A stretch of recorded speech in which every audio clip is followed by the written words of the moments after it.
अच्छा बड़ी देर हमें यही लगता रहा कि मुक्के की आवाज डिशुम आती है, तो हीरो भी जो मुक्का मारता डिशुम। बच्चे मोहल्ले में छोटे-छोटे लड़ाई करते थे ना, वो भी आवाजें निकालते थे मुंह बिशुम। अच्छा एक हाथ से बिशुम करते, दूसरी हाथ चट्टी पकड़ रहे होते बिशुम। ये तो हमें अब जाके पता चला है कि घूंसे की तो आवाज ही नहीं होती, आवाज तो थप्पड़ की होती है। वो भी हम शादी ना करते तो पता ही नहीं चलता।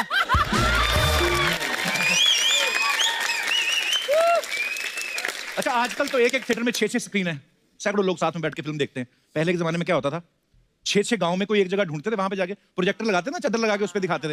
अच्छा कोई लोग ट्रैक्टर पे आके फिल्म देखते थे, ट्रैक्टर पे आए तो ट्रैक्टर पे बैठ के देख रहे हैं, जो ट्रैक्टर पे बैठ के देख रहा है उसको बच्चन साहब 1 फीट छोटे लगते थे, और जो जमीन पे बैठ के देखता था उसको बच्चन साहब 8 फुट के दिखते थे। अच्छा जो चादर भी इस्तेमाल होती थी ना, वो सेम चादर होती थी जो सरपंच की शादी में इस्तेमाल हुई थी। कभी दाल गिर गई तो पीला निशान रह गया, और पीले वाले निशान के जब बीच में हीरो आता ना, कभी धर्मेंद्र पीले लगते थे, कभी विनोद खन्ना पीले लगते थे, कभी मीना कुमारी पीली लगती थी। ऐसे फिल्में देखते थे उस समय।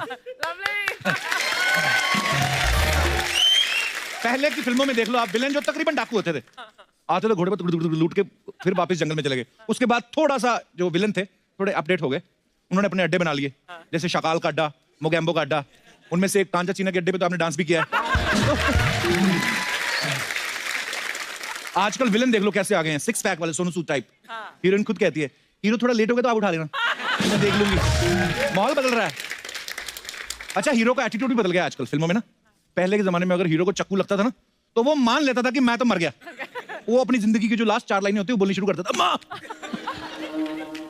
मैं जा रहा हूं माँ, खेत बेच के कुड़िया की शादी कर देना माँ, और अब चाय पत्ती के डिब्बे में 35 रुपए पड़े निकाल लेना माँ। खत्म।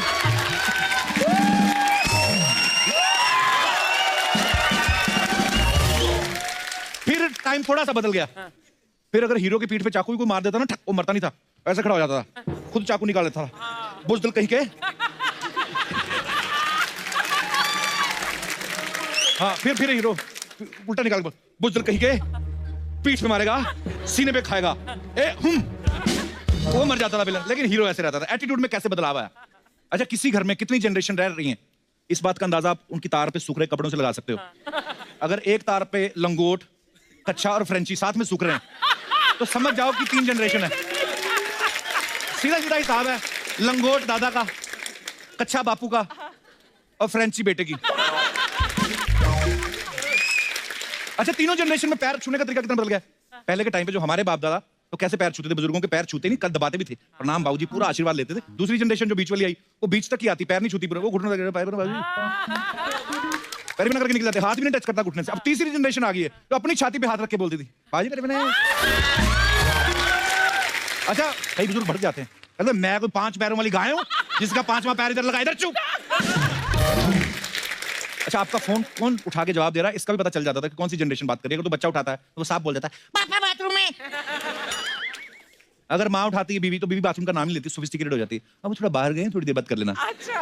अगर दादी उठाएगी, वो सारे कच्चे चिट्टे खोल देगी, कौन, राजेंद्र प्रसाद, राजू, वो तो लैट्रिन गया है।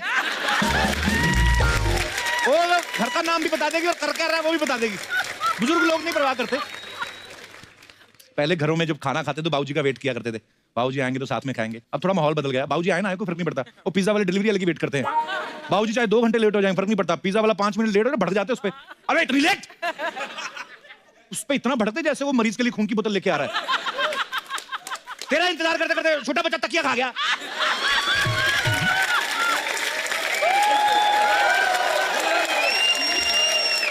अब खा तो गया, निकालेगा कैसे वो। जिन घरों में 3 जनरेशन होती है ना, महंगाई का अंदाजा भी इस बातों से लगाते हैं कि हमारे टाइम पे तो 10 रुपए का लिया था 1 किलो। दूसरा बेटा बोला 500 का तो हमने खरीदा बाबूजी। तीसरा बोला था अब 1000 हो गया, थोड़ा कम डालो। फिर हम जैसे मिडिल क्लास लोग तो अंदाजा इसी बात से लगाते हैं ना कि घी वी से। बाकी थोड़े अमीर लोग होते हैं वो सोने का अंदाजा लगाते हैं, उस समय सोने का ये भाव था। एक वो भी ब्रीड होती है जो मोतियाबिंद से अंदाजा लगाती है, जो कहते हैं दादाजी की आंख तो बनाई थी 25 रुपए में बन गई थी, पिताजी के टाइम 10,000 की हो गई, अब तो 25,000 खर्चा, फिर भी आंख के सामने फुटबॉल घूमता रहता है। वो अपने हिसाब से अंदाजा लगाते हैं महंगाई का। अच्छा बड़े परिवारों में ऐसा होता है ना कि नई बहू आती तो उसको सोने का कड़ा देते हैं, बोलते बेटा तेरी सास भी यही पहनती थी, आगे उसकी सास ने भी उसकी सास को दिया होता है। तो जिनके पास बजट अच्छा होता है वो सोने का कड़ा दे देते थे। हम जैसे परिवारों में वो कड़ा ही देते थे, बेटा तेरी दादी ने भी इसमें पूड़ियां तली थी, तेरी माँ ने भी इसमें तली है, आगे तेरी बहू भी इसमें तलेगी। फिर एक जनरेशन ऐसी आती है जो नशेड़ी निकलती है, वो फिर कड़ाई बेच के बोतल ले आती है।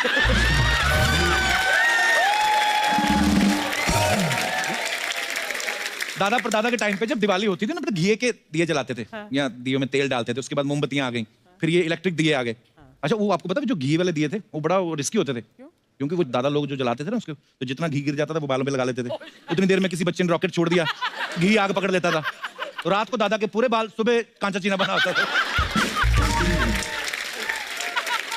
अच्छा, एक बात थी, पहले की जो जनरेशन थी, उनके घर में जितने भी मर्जी मेहमान आ जाएं, ज्यादा लोग आ जाएं, तो वो खुश होते थे। कहा जाता था कि ऐसा उन घरों में बरकत होती है जिनमें ज्यादा मेहमान आते हैं। आज की डेट में अगर किसी एक ने टाइम दिया, साथ में किसी दूसरे को लाया, अंदर जाके बीवी से लड़ रहे होते, ये मिश्रा इतना गधा आदमी, बेवकूफ आदमी, साथ में बच्चे ले, कितने गंदे बच्चे इसके, ताऊ जी सो रहे थे, उनका नाड़ा खींच दिया। वो तो शुक्र है ताऊ जी लेटे हुए थे। पहले की पीढ़ी जो होती ना, तुलसी के पेड़ लगाती थी घरों में, उसके बाद की पीढ़ी आ गई वो मनी प्लांट लगाने लगे, फिर आजकल की जनरेशन ये कैक्टस के पौधे लगाते हैं क्योंकि जगह कम है। अच्छा, फिर कभी यही कैक्टस पिछवाड़े में चुप जाए